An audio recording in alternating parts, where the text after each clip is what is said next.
Let's have a look at the eighth one. They are saying if the diameter of the earth becomes half of its present value, diameter किस में change हो रहा है हमारा, half of its value में, so we can say diameter of the earth is nothing but d/2.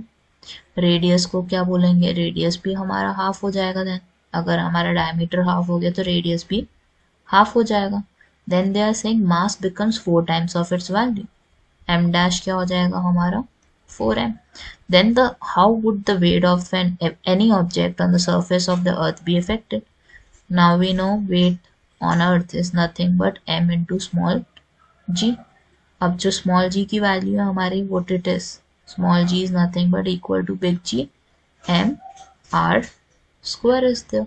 अब ये सारी वैल्यूज इसमें हमने पुट करनी है.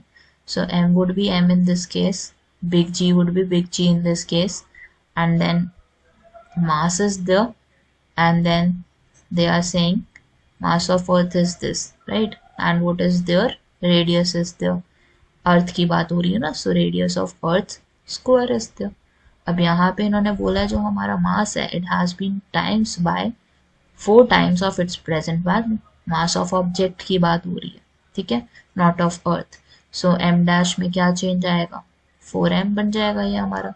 g would be there, me would be there, and then re square is there. अब re की जगह भी तो हमने वैल्यू पुट करनी है, that is half of its value. re हमारा क्या बन जाएगा, r/2 इज द, इसको इरेज करते हैं एक minute, and let me right r/2 for you. तो ये वैल्यू हमारे यहाँ पे आ गई, 4m हो गया, एंड GME is the, r square would be there, और 2 स्क्वायर का हमारा क्या हो जाएगा यहाँ पे, इट वुड बिकम 4 और मल्टीप्लाई हो जाएगा ऊपर जाके. So it would become 16 times the value. You can see क्या हो रहा है हमारा, वेट ऑफ ऑब्जेक्ट कितना कितने से इफेक्ट करेगा, 16 टाइम्स हो जाएगा.